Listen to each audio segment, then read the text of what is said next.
नमस्कार। J&K academy of art culture and languages एक बहुत बड़ी संस्था है जिसका ये दायित्व बनता है कि प्रदेश के कोने कोने में जाकर साहित्यकारों और कलाकारों को मंच प्रदान करें। अतीत में ऐसा होता रहा है, वर्तमान में ऐसा हो रहा है, कहा जाता है, और भविष्य में क्या होगा ये तो भविष्य ही तय करेगा।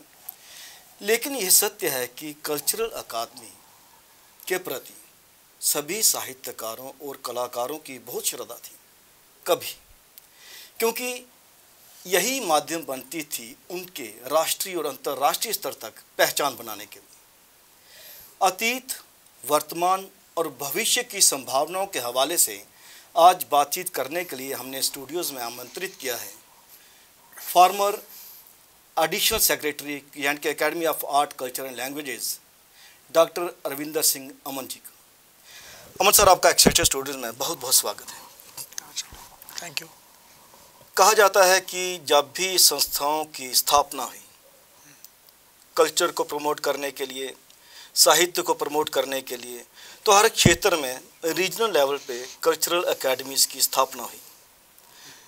आप क्योंकि एकेडमी से अतीत में भी जुड़े रहे हैं, बतौर एक साहित्यकार के तौर पर मैं ये बात एक साझी करता चलूँ कि एक एडमिनिस्ट्रेटर के अलावा अमन जी बहुत बड़े साहित्यकार भी हैं पंजाबी के।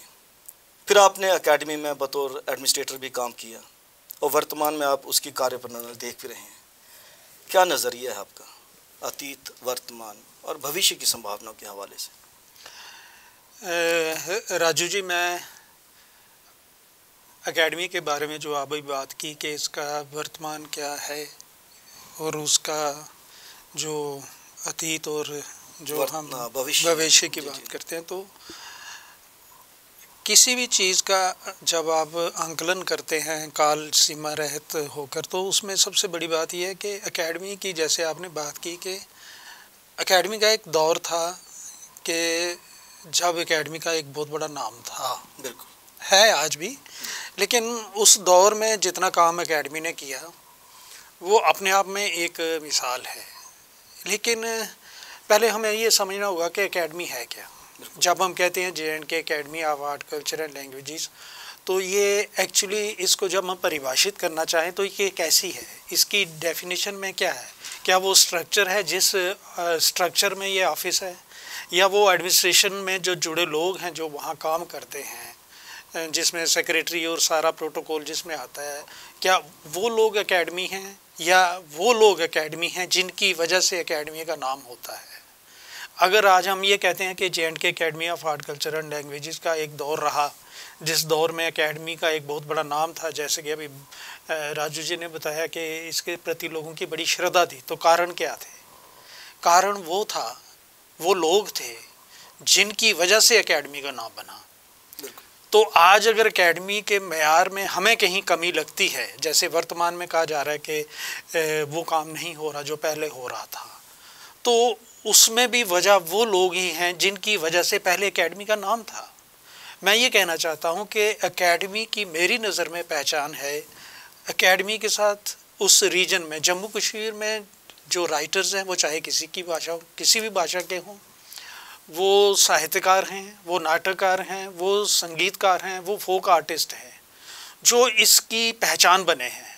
आज अगर एकेडमी के पास M.F. हुसैन जैसे महान दिग्गज की पेंटिंग उनके कैंप में पड़ी जो एकेडमी के एक हिस्सा है, तो आज हम उसके साथ एकेडमी का एक नाम बना है, तो वो M.F. हुसैन की वजह से बना है। हमारे पास एकेडमी के सिस्टम में भी और बाहर भी जितने इंटेलेक्चुअल लोग रहे, उन्होंने एकेडमी को एक पहचान दिलाई। हम बात करें तो हमारे पहले दौर में जितना भी काम हुआ, हम देखते हैं तो एकेडमी के जो हमारे कर्मचारी रहे हैं, जो ऑफिसर्स रहे हैं, अगर उनकी बात की जाए तो उनका अपना एक पीछे बैकग्राउंड रहा है। लेकिन सर, मैं यही बात पूछना चाहता था और जानना भी चाहता हूँ, दर्शक भी मेरे ख्याल में यकीनन जानना चाहेंगे। एकेडमी का एक पहले चार्ट हुआ करता था, ईयरली पता हुआ करता था कि फ़लाने दिन पे ये प्रोग्राम होना चाहिए, क्योंकि एकेडमी का दायित्व भी बनता है कि फ़लाना दिन है तो उसे मनाया जाना चाहिए। जैसे एनुअल ड्रामा फेस्टिवल है, तो पहले से पता होता था कि इस महीने में अब एनुअल ड्रामा फेस्टिवल होगा, तो सारी संस्थाएं उसी तरह से उस पर वर्कआउट भी करती थी। लेकिन आज अगर आप एक हफ्ते का टाइम दे के बोलते हैं कि हमें एनुअल ड्रामा फेस्टिवल करना है, स्क्रिप्ट जमा कराइए, रिहर्सल दिखाइए इमीडिएटली, इज इट पॉसिबल? और फिर ये आपके पास एकेडमी में आज की डेट में कोई भी ड्रामा इंस्ट्रक्टर ही नहीं है, और एकेडमी की अपनी होम प्रोडक्शन भी हुआ करती थी। राजू जी, मैं अपनी बात को दोहराना चाहूँगा कि आज जो हमें दिख रहा है ये आज का ही रिज़ल्ट नहीं है। मैं इसकी थोड़ी सी वजाहत करना चाहूँगा कि जब जम्मू कश्मीर रियासत को यूटी में कन्वर्ट किया गया 19 अक्टूबर में, तो उसको एकेडमी को फिर जब यूटी के कॉन्सेप्ट में उस नए स्वरूप में जब इसको इसको एक एज सोसाइटी इसको रीऑर्गेनाइज किया गया, उसमें टाइम लगा। जब ये तो हमारा एक बदलाव का दौर तो रहा ना, एकदम सिस्टम में जब चेंज आई तो बहुत सी चीज़ें जो थी वो रुक गई। वो रुकी इसलिए कि हमें नए फॉर्मेट में नए कानून बनाने थे, नई फॉर्मेशन बननी थी एकेडमी के एज सोसाइटी। जब नई रजिस्ट्रेशन हुई तो ये 2-3 साल तो उसी दौर में निकल गए, तो चीज़ें बड़ी रुक गई। हमारी पुरानी सारी स्कीमें जिनकी बारे में भी आप बात कर रहे थे कि ड्रामा फेस्टिवल या रेगुलर एक्टिविटीज़ जो हमारी रही वो रही। साहित्यकारों को आप लोग पहले सब्सिडी भी दिया करते थे, लेकिन सब्सिडी भी बंद है। अब ये बंद होने के बाद अब ये मुझे लग रहा है कि इसमें आहिस्ता काम हो रहा है। अभी रिसेंटली गवर्नमेंट ने ये डिसीज़न भी लिया है कि हम एकेडमी की स्कीम्स को दोबारा फिर से स्टार्ट करने के लिए वो उन्होंने काम किया, और उसका मेरे ख्याल में एक वो ऑर्डर निकल भी गया है शायद कि हम इन स्कीम्स को दोबारा से रीएक्टिवेट करेंगे और ये काम शुरू होगा।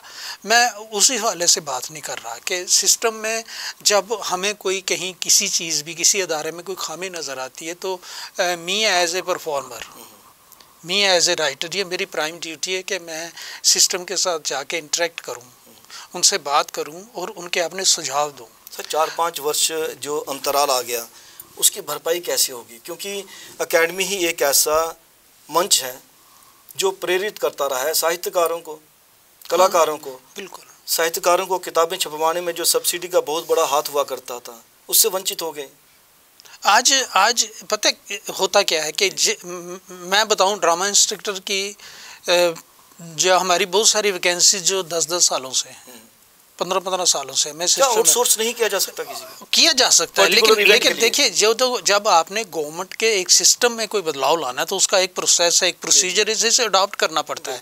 उसके बहुत सारी स्टेजेस हैं जहाँ से गुजरना चाहते हैं। आप आज सेक्रेटरी एकेडमी के पास जाएंगे कि हमें ये चीज़ चाहिए, तो secretary academy is not in a position to एकदम उसको सारा सिस्टम चेंज कर ले। इसमें एक हायरार्की है, हमारे जो प्रेसिडेंट से लेकर सेक्रेटरी के बीच का जो सिस्टम है, उस सिस्टम में हमारी सेंट्रल बॉडी है, जनरल काउंसिल है, हमारी एडवाइजरी बॉडी, सेंट्रल कमेटी की बात की, लेकिन सेंट्रल कमेटी काफ़ी वर्षों से मुझे लगता है या तो डिफंक्ट है या उनकी मीटिंग ही नहीं हो पाई। मीटिंगें हुई हैं, मीटिंगें रेगुलर होती हैं। पता है क्या है कि एकेडमी के साथ राइटर्स का जो एक इंटरेक्शन था ना, वो पिछले दिनों थोड़ा उसमें गैप रहा, लेकिन अब नहीं है।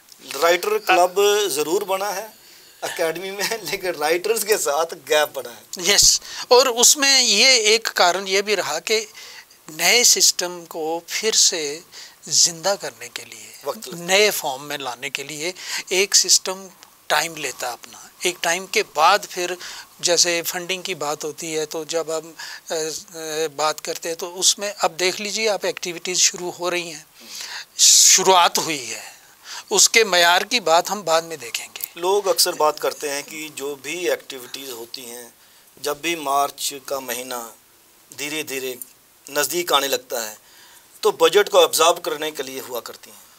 ये ट्रेंड रहा, एक दौर में रहा। मैं जब श्रीनगर गया, मैं एज एडिशनल सेक्रेटरी मैंने वहाँ ज्वाइन किया 2012 में, तो मुझे वहाँ जाके पता चला कि काम करने का जो तरीका है वो नहीं है जो होना चाहिए। तो वहाँ एफर्ट्स की वो एफर्ट्स की नहीं, बजट की बात नहीं होती है। बजट एकेडमी में काम करने के लिए बजट मेरी नज़र में सेकेंडरी है, बजट इशू नहीं है बड़ा। प्राइमरी है कि आप प्लानिंग क्या है आपकी है, आप प्लान किस तरह करते हैं एक्टिविटीज़ को। मैं जब कश्मीर से जम्मू वापस आया एज एडिशनल सेक्रेटरी जम्मू, तो आप उस वक्त देखिएगा कि एकेडमी के जो शराज़ाज़ की पब्लिकेशन थी, क्योंकि मैं खुद एडिटर रहा हूँ, पिछले 20 सालों में कभी अपडेट नहीं हुआ, ना डोगरी, ना हिंदी, ना पंजाबी। कोई जर्नल अंग्रेज पंजाबी का या इन तीनों भाषाओं का टाइम पे कभी नहीं छपता था। वो जैसा आपने कहा, मार्च में 4-5-6 इशूज़ इकट्ठे आ जाते थे, सब कुछ इकट्ठे आ जाते थे। आप रिकॉर्ड चेक करिए, उस सिस्टम में आप सब लोगों को पता, राइटर्स को पता है कि मैंने प्रायोरिटी पे पहले बैकलॉग को ख़त्म किया, और 2015 में ही हमने मार्च का शिराजा मार्च में ही निकाला। और एक बहुत बड़ी बात सर, जब एडिशनल सेक्रेटरी थे एकेडमी में, तो ऑन स्पॉट पेमेंट्स भी दी गई। yes. जब भी आप दूसरे कॉर्नर में जाके नुक्कड़ों तक जाकर आप कार्य किया करते थे। हाँ? हर क्षेत्र के इंटीरियर में जाके काम किया करते थे। बिल्कुल। तो उन लोगों को पेमेंट लेने के लिए एकेडमी आने की आवश्यकता नहीं आना चाहिए। आप लोग वहीं पे जाके पेमेंट भी दिया करते थे। और उसी दौर में आपका एक बहुत पॉपुलर हुआ कार्यक्रम घराना। हाँ, घराना बेसिकली एक डॉक्यूमेंट था एक कलाकार पे, जितना भी उसने लाइफ में कार्य किया उसकी एक बायोपिक समझ लीजिए आप। बिल्कुल, एकेडमी के मंच के माध्यम से। हाँ, बिल्कुल। और बंद हुआ। और मैं आप, क्योंकि मैं बजट की बात कर रहे थे, अब पैसा हमारे लिए, मैंने देखा कि मेरे से पहले 2014 तक 12 जम्मू में 15-20 लाख जम्मू डिवीज़न को मिलता रहा हाईएस्ट के। आप एक्टिविटीज़ के लिए इतना पैसा खर्च सकते हैं, लेकिन 2015 से बाद लेकर 18 तक आप देखिए कि 3 गुना ज़्यादा बजट मैंने लिया। बजट लेना पड़ता है, लिया में बैठ के लेना पड़ता है। और मैंने प्लान कर लिया कि हमने मैंने मीन्स मेरी जम्मू की वही टीम जिनके ऊपर कहा जाता था कि काम नहीं करते, कुछ नहीं करते। आप देखिएगा 2015 से लेकर 18-19 तक रेगुलर डोगरी की कॉन्फ्रेंस 22 दिसंबर फिक्स हो गई। हिंदी दिवस पर हिंदी की 2 दिन की कॉन्फ्रेंस फिक्स हो गई। 1 नवंबर 1966 पंजाबी के हवाले से हमने पंजाबी की कॉन्फ्रेंस फिक्स कर दी। हमारी जो on the spot children painting और समर वर्कशॉप होती थी, जिसमें हम पे बच्चों को महीने की गर्मियों की छुट्टियों में लेते थे, वो जम्मू डिस्ट्रिक्ट से सभी डिस्ट्रिक्ट 6 डिस्ट्रिक्ट्स में उसकी एक्टिविटीज़ को एक्सटेंड कर दिया। तो उसमें बजट कहीं, घराना जिसकी आप बात कर रहे थे, मैंने देखा कि हमारे जम्मू में कुछ 8-10 फैमिलीज़ हैं जो इन फैमिलीज़ की 3-3 जनरेशन्स म्यूज़िक के साथ जुड़ी हैं। राजू जी, आप एक चीज़ देखिए, आज 2025 में जबकि सारा कुछ हमारा मॉडर्नाइज हो गया है, मॉडर्नाइज इन द सेंस कि हम बिल्कुल गैजेट्स और इंटरनेट और इन फैसिलिटीज़ में, आज की हमारी अपनी जनरेशन को ई जनरेशन का नाम दे दिया। ई जनरेशन जो कहीं हवा में है, उस जनरेशन के बीच रहते इस दौर में अगर कोई फैमिली की तीसरी जनरेशन भी अपनी म्यूज़िक के फोक के साथ जुड़ी है, अपने म्यूज़िक के माध्यम से बुज़ुर्गों की उस ट्रेंड के साथ जुड़ी है, तो उसे अप्रिशिएट किया जाना चाहिए था। मैंने डिस्कस किया और उसमें कोई फाइनेंस इन्वॉल्व नहीं था। हमने फैमिलीज़ आइडेंटिफाई की, उनको मंच दिया और 27 महीने की तारीख फिक्स कर दी कि हर महीने घराना के साथ एक फैमिली को लाया जाएगा। यू विल नॉट बिलीव, 26 घराने मेरे पास इस वक्त रिकॉर्डेड डॉक्यूमेंटेड पड़े हैं। वो हमारे लिए इतना एक इम्पॉर्टेंट हिस्टोरिकल डॉक्यूमेंट बन गया। उससे हुआ क्या कि जो नई जनरेशन बीच बीच में सवाल करती थी अपने बड़ों को कि ये क्या करते हैं, उसका फ्यूचर क्या है, उनको लगा नहीं, हमारे बुज़ुर्गों का ये इतना बड़ा कंट्रीब्यूशन है हमारी संस्कृति को, पहचान को, हमारी आइडेंटिटी को बचाने के लिए, रीजनल आइडेंटिटी को, तो उसका हमें कुछ ना कुछ तो रिस्पेक्ट करना चाहिए। तो बच्चों को, नई जनरेशन को लगा कि इसकी वैल्यू क्या है। ये कब लगा? जब हमने उनको अपने घर में इज्जत दी, सिर्फ इज्जत दी। तो एकेडमी का वही तो दायित्व है। हाँ, और एक आप बिलीव नहीं करेंगे, मैंने जब 2015 में फर्स्ट मीटिंग की, मेरी स्टडी थी, तो मुझे लगा कि भक्तियाँ की एक ही फैमिली है, अरनिया में रहती हैं, एक ही भक्तियाँ। मुख्तियार एक बुज़ुर्ग हैं जो 85 साल के, उनका भाई था एक 80 साल का, और उनकी 3 जनरेशन्स थी जो भक्तियाँ हमारी फोक फॉर्म डोगरा की उसको परफॉर्म करते हैं। वो अब एकेडमी से टूट चुके हैं, उन्होंने बंद कर दिया। इट मीन्स हमारी एक फॉर्म ख़त्म हो गई।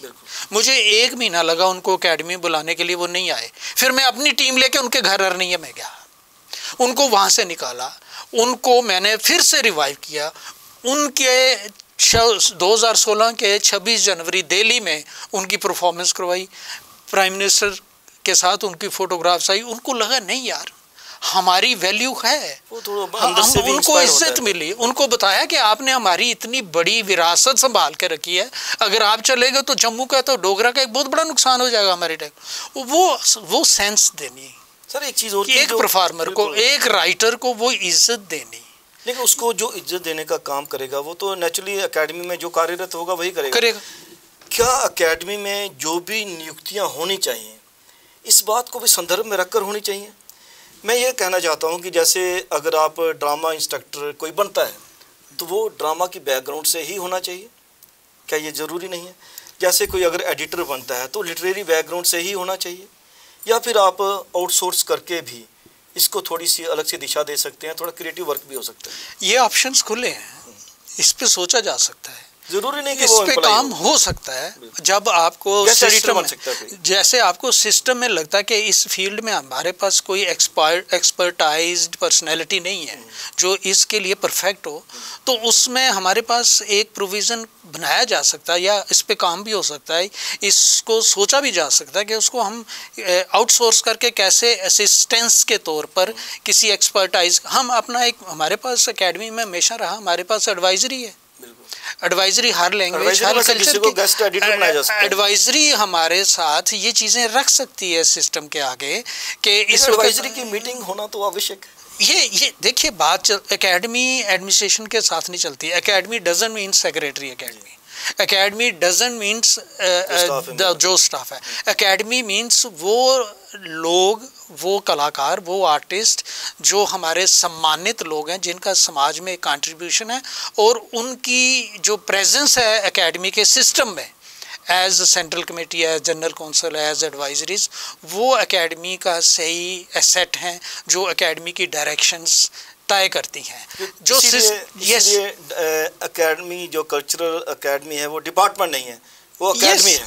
ये इसका जो एक दौर रहा, जब इसका हम ऑटोनमस सिस्टम की बात करते रहे कि इसका जो ऑटोनमस स्टेटस है वो बरकरार रहना चाहिए, उसका एक रीज़न ये है कि एकेडमी की फंक्शनिंग में, जैसे हमारे पास मॉडल्स हैं दिल्ली में, हमारी साहित्य एकेडमी, ललित कला एकेडमी, संगीत नाटक एकेडमी, आपने दिल्ली की बात छेड़ी तो मैं ये आपसे जानना चाहूँगा कि जो एकेडमी का सेक्रेटरी हुआ करता है, क्या आपको नहीं लगता कि या तो वो लिटरेरी बैकग्राउंड से हो या कलाकार हो, आर्ट बैकग्राउंड से हो, क्योंकि उसी पैशन के साथ क्या एक ब्यूरोक्रेट जो किसी और डिपार्टमेंट से आता है वो संभाल सकता है एकेडमी? संभाल नहीं सकता ये तो नहीं कहूँगा, लेकिन प्रॉब्लम्स आती हैं। कम से कम 1 साल उनको 1.5 साल लगता है कि एकेडमी की फंक्शनिंग, यहाँ के मूड को बात करने के लिए। मैं अक्सर अपने कलाकारों और साहित्यकारों के साथ बैठकर बातचीत करना अपने में बहुत टेढ़ी खीर भी साबित होता है। मैं आपको एक एग्जांपल, लोगों को बड़ी एस्पिरेशंस रहती हैं। मैं राजू जी आपको एक सीधी बात बोलता हूँ कि मैंने जब स्टार्टिंग में एज एडिशनल सेक्रेटरी मैंने अपने दफ्तर में मीटिंग की ना, तो मैंने उनको एक बात कही कि हम दूसरे डिपार्टमेंट्स की तरह पब्लिक डीलिंग नहीं करते यहाँ पे। सर आप क्योंकि ऑलरेडी लिटरेरी बैकग्राउंड से थे तो आप नब्ज़ पहचानते थे। जी, तो हमें एक पहाड़ से भी एक गरीब अनपढ़ कलाकार आया तो मुझे लगता था कि मेरी विरासत का एक रखवाला आया है। कलाकार गुर्बत का ही मारा होता है, उसको प्यार से उसको इज्जत मिल जाए तो वो सोचता है कि मेरा ज़िंदगी का जो कंट्रीब्यूशन नहीं समाता, यस संभालता है। तो ये माइंडसेट होना चाहिए कि रामनाथ शास्त्री जैसी शख्सियत, जब मैं एडिटर होता था, वो अपनी एक काली छतरी लेके जून के महीने में करनगर से पैदल चल के जब मेरे कमरे में आते थे जून के महीने में 1 बजे, तो मैं सोचता था यार मैं कितना भाग्यशाली व्यक्ति, दरवेश की तरह कितनी एक पर्सनैलिटी, कितनी हलीमी के साथ मेरे पास आके बैठती रही। ऐसी कितनी शख्सियत हैं जो हमारे दौर में यहाँ पर रही, हमारे इस डुगर प्रदेश में रही, और उन्हीं वजह से एकेडमी का एक नाम रहा, एकेडमी की एक पहचान बनी। मैं ये कहना चाहता हूँ कि हमारे लिटरेचर में भी गिरावट आई है, हमारे हर तरह के लेवल में कमिटमेंट की कमी है हर जगह पे। कमिटमेंट जब दोनों तरफ से कम हो जाए, जब वहाँ सेल्फ सामने आ जाता है, मैं अगर सीधी बात करूँ, तो वहाँ हम किसी एक के ऊपर ब्लेम लगाकर चलें तो मुझे लगना चाहिए एज पंजाबी राइटर कि अगर मेरे पंजाबी लिटरेचर में नई जनरेशन नहीं आ रही है तो मुझे इसका एहसास होना चाहिए और मुझे कंट्रीब्यूट उधर भी करना चाहिए। मैं 1-2 जगह मैं बात कर भी चुका हूँ कि मैं बहुत अच्छा शायर हूँ, बहुत अच्छी गज़ल लिखता हूँ पंजाबी में, मान लेते हैं। मैं बहुत अच्छी किताबें छाप चुका हूँ, मुझे नेशनल अवार्ड भी मिल गया, मुझे पद्मश्री भी मिल गया है। क्या ये काफ़ी है मेरी पंजाबी भाषा को मदद अपने तक सीमित हो गया? वो तो मेरा अपना बायोडाटा बन रहा है ना। What I am doing, contribution आपकी और टुवर्ड्स मेरी तरफ उंगली उठेगी, क्योंकि मैं अवार्ड ले चुका हूँ। मैं जगह जगह कहता हूँ कि मैंने पंजाबी के लिए इतनी सेवा की, मैंने इतनी किताबें लिखी। भाई किताबें लिखना ही सेवा नहीं है? यस, जब मैं एक राइटर के तौर पे अपने आप को एस्टेब्लिश कर चुका हूँ, तो मेरे घर में जो मेरी तीसरी जनरेशन है वो पढ़ने के काबिल भी तो हो। और घर में ही आप वो चीज़ इंस्पायर नहीं कर पा रहे तो बाहर? बिल्कुल। और मैं ये सिर्फ पंजाबी के हवाले से नहीं बात कर रहा, सारी मदर टंग हम जितनी भी आज के दौर में जो क्राइसिस बनाया हमारी मातृभाषाओं के लिए, उसमें हम सब लोगों को, जो हम क्लेम करते हैं कि हम डोगरी के रखवाले हैं, हम पंजाबी के रखवाले हैं, हम गोजरी पहाड़ी के रखवाले हैं, हम कश्मीरी के रखवाले हैं, हमें वो अगर रखवाले हैं तो हमें अपनी जनरेशन तैयार करनी चाहिए, ताकि मैं अपनी वो स्क्रिप्ट, वो भाषा मैं ट्रांसफॉर्म कर सकूं अपनी आने वाली जनरेशन में। अगर ऐसा नहीं हो रहा, और मैं अवार्ड ले रहा हूं, मैं किताबों की गिनती बना रहा हूं, मैं अगर अपनी पर्सनल बायोडाटा का इजाफा कर रहा हूं, तो मैं कंट्रीब्यूशन जीरो। मैं माफ़ी मांगते हुए ये कहूँगा कि मैं गलत हूँ। ये मेरी भाषा की कोई कंट्रीब्यूशन नहीं है। मुझे अपनी तीसरी जनरेशन को, क्योंकि दूसरी जनरेशन को हम गायब वो मौका गवा चुके हैं, वो टूट चुकी है। यस, आज माँ अपने बच्चे को डोगरी नहीं सिखा सकती क्योंकि वो खुद डोगरी में बात नहीं करती।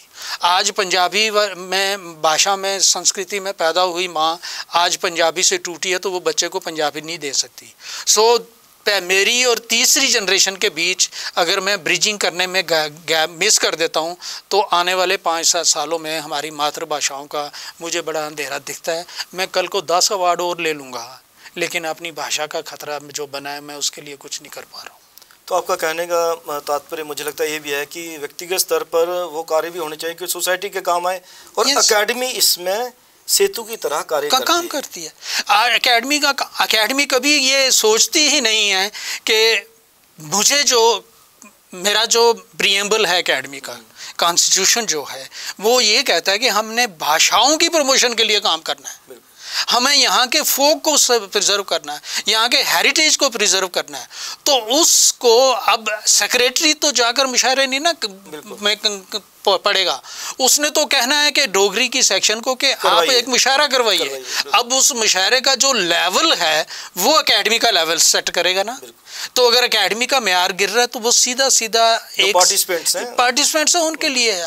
हम कहाँ से आज मधुकर जी को लाएंगे, दीनूबंद जैसी सोच हम कहाँ से लाएंगे, उस तरह के कहाँ से लाएंगे। आज हमारी नई जनरेशन जो आ रही है उसमें हमारा जो नुकसान हो रहा है, ये हमें आज मैं अपने आप को कह रहा हूँ, हमारी जनरेशन जो हमारे रोल मॉडल्स हैं, जिन्होंने भाषाओं के लिए वाकई लिटरेचर पैदा किया है, साहित्य पैदा किया, एक माहौल बनाया, अब उसके लिए पार्टिसिपेंट्स भी तो लाए ना। कोई नई जनरेशन में आने वाले दिनों में हमें कोई नया रामनाथ शास्त्री मिले, हमें आने वाले दिनों में कहीं से किसी कवि रतन जैसा कोई हमें थिएटर करने वाली कमिटमेंट वाला बंदा मिले हमें, लेकिन नहीं मिल रहा। अगर नहीं मिल रहा तो इस गैप को ख़त्म करने के लिए हमारा ही दोष है। आज हम एकेडमी के पास ये तो शिकायत लेके चले जाते हैं कि मुझे आपने पिछले 2 साल में बुक नहीं किया। मुझे आप एक ही कोई संस्था बता दें जो प्लान करके ये गई हो कि मुझे छोड़िए, आपने ये बताइए कि पिछले 4 सालों में आपने हमारी भाषा के लिए क्या क्या किया। बिल्कुल कोई नहीं है, सेक्रेटरी के पास कोई नहीं जाएगा, इस काम के लिए कोई नहीं जाएगा। उम्मीद करेंगे सर, जो भी आपने थॉट प्रोवोकिंग बात की है कि एकेडमी बेसिकली एक सेतु की तरह कार्य करता है। बिल्कुल। तो उसमें जो भी क्रेडिट लेना है वो आप भी ले सकते हैं, बशर्ते आप उस तरह से कार्य करें। बिल्कुल। आपने जम्मू ड्रामा फेस्टिवल की बात की, मेरे ख्याल में वक्त अभी थोड़ा मुझे लग रहा है कि टाइट होगा। मैं आपको एक बात बता दूं कि मैंने रियासी में ड्रामा फेस्टिवल करवाया, डिस्ट्रिक्ट लेवल पे हुआ करता, कठुआ में हमने ड्रामा फेस्टिवल करवाया, उधमपुर में हमने करवाए। और देखिए आप रिकॉर्ड चेक करिए ना, हमारी बातें छोड़िए, आप एकेडमी जाके रिकॉर्ड चेक करिए। 2015 से लेकर 18-19 तक जब मैं एडिशनल सेक्रेटरी के तौर पे यहाँ आया, रेगुलर एक्टिविटीज़ के तौर पे काम हुआ। तभी तो मैंने शुरुआत में भी कहा था कि अतीत में बहुत अच्छा कार्य होता रहा है, इसीलिए साहित्यकार और कलाकारों के लिए अकादमी श्रद्धा का केंद्र रही है। उम्मीद करेंगे कि वर्तमान भी सुखम होगा। आप एक्सेलेंट स्टूडेंट्स में आपका बहुत बहुत धन्यवाद। Thank you. नमस्कार। अस्तित्व के संग में आपने बातचीत सुनी डॉक्टर अरविंदर सिंह अमन जी से। उन्होंने कहा कि अकेडमी वास्तव में एक सेतु की तरह कार्य करती है, लेकिन जो लोग अकेडमी के साथ जुड़कर कला और साहित्य के क्षेत्र में कार्य करते हैं वही वास्तव में स्तंभ होते हैं सांस्कृतिक मूवमेंट को चलाने के लिए, साहित्यिक मूवमेंट को चलाने के लिए। कैमरा पर्सन करण सिंह के साथ राजेश्वर सिंह राजू को अब दीजिए इजाज़त। नमस्कार।